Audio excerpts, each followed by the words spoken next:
Pemirsa, pemerintah meluncurkan program yang diberi nama Stimulus 8+4+5.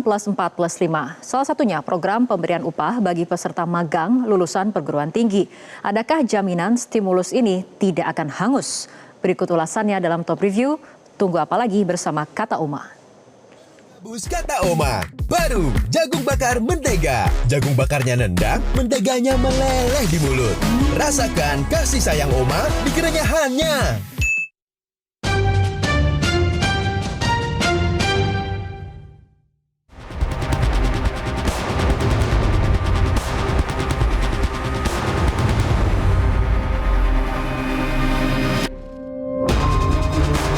Senin siang, sekitar pukul 11:15 waktu Indonesia Barat, tampak beberapa menteri tiba di Istana Kepresidenan. Di antaranya Menteri Kelautan dan Perikanan Sakti Wahyu Trenggono, Menteri Keuangan Purbaya Yudi Sadewa, Menteri Ketenagakerjaan Yasir Ly, Menteri Koperasi Ferry Juliantono, Menko Bidang Pangan Zulkifli Hasan, dan Menteri Koordinator Bidang Perekonomian Erlangga Hartarto. Menko Purbawa mengungkap bahwa salah satu agenda rapat adalah membicarakan stimulus ekonomi. Hal itu terlihat dari berkas putih bertuliskan ratas paket stimulus kebijakan ekonomi yang ia bawa.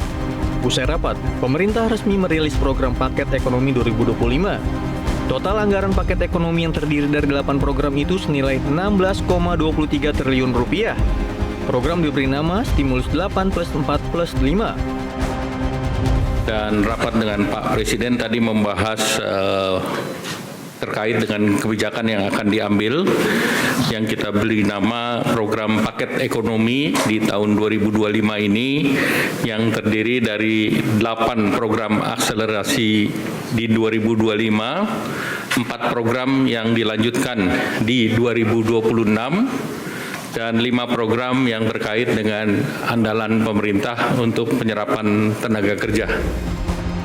8 program akselerasi tahun 2025 adalah program magang bagi lulusan perguruan tinggi, maksimal fresh graduate 1 tahun, perluasan pajak penghasilan atau PPh pasal 21 ditanggung pemerintah untuk pekerja di sektor pariwisata, bantuan pangan berupa beras 10 kg selama 2 bulan yakni Oktober hingga November 2025.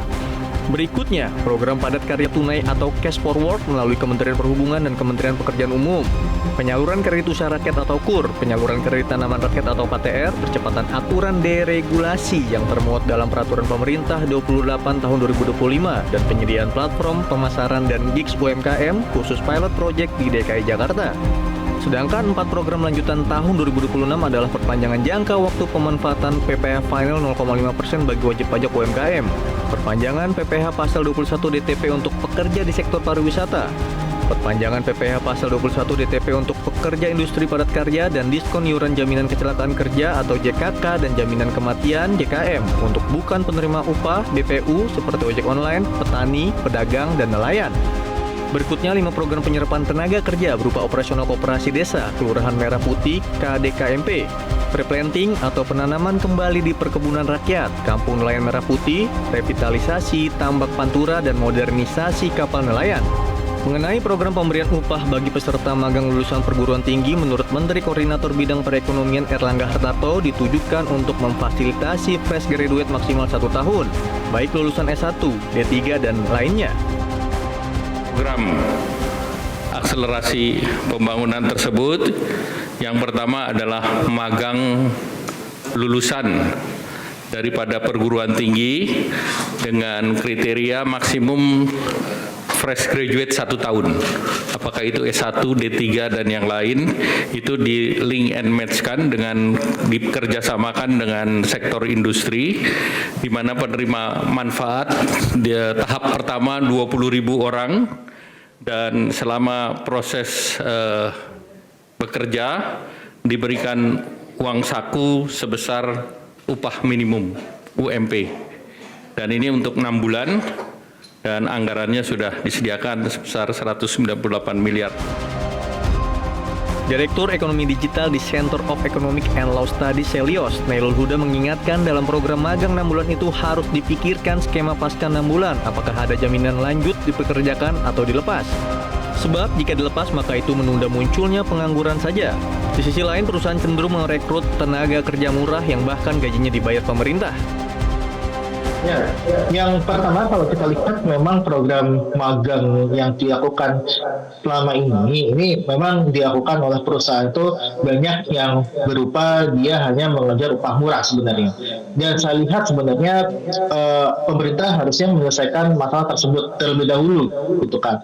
Bahwa selama 6 bulan ke depan ini apakah memang bagi peserta program magang tersebut itu diberikan kepastian bahwa mereka bisa terus bekerja atau mereka tidak bisa terus bekerja di perusahaan tersebut. Itu yang paling penting sebenarnya. Maka yang saya rasa sebenarnya bukan masalah di uang saku 3,3 juta ya.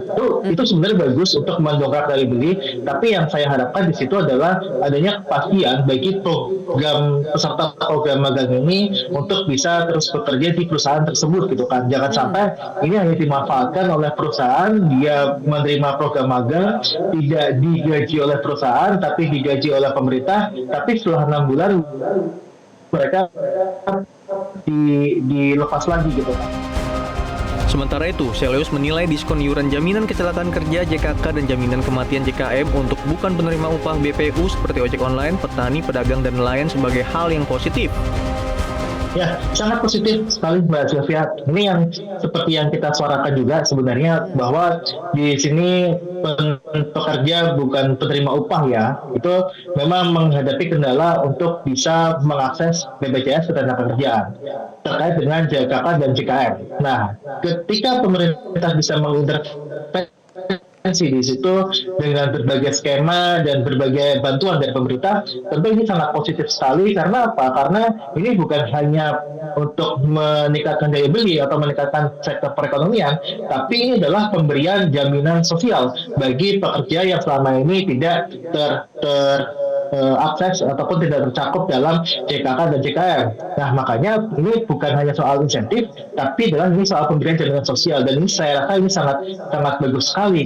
Dan yang kedua adalah kalau kita melihat ini bisa mengerek ataupun mengajak pekerja bukan penerima upah ini dia mengakses BPJS Ketenagakerjaan lebih luas lagi, gitu kan. Selama ini memang terkendala bahwa mereka pendapatannya bukan bulanan, pendapatannya harian. Bagaimana mereka mengakses? Nah, makanya ini yang saya rasa juga harus didorong dari sisi aplikator, dari sisi pemerintah juga mendorong bahwa pekerja-pekerja kurir, driver ojek online dan sebagainya itu mendaftar BPJS Ketenagakerjaan dengan skema-skema tertentu. Makanya kalau saya bilang ini harus dimanfaatkan betul oleh pekerja PBU ini yang dia memang tidak memperoleh JKK dan JKM. Ada yang menggelitik dari penanaman program stimulus ini yang menggunakan angka 8+4+5. Nomenklaturnya mirip dengan tuntutan 17+8 yang disuarakan masyarakat sipil dan mahasiswa. Kesamaannya ada pada angka 17.8 dan 845 yang sama-sama menggunakan tanggal, bulan, dan tahun kemerdekaan. Bedanya, tuntutan 17+8 adalah tuntutan untuk reformasi struktural, sedangkan 8+4+5 isinya adalah stimulus ekonomi. Apakah stimulus 845 merupakan jawaban atas tuntutan 17.8? Kalau melihat angkanya, sepertinya memang begitu.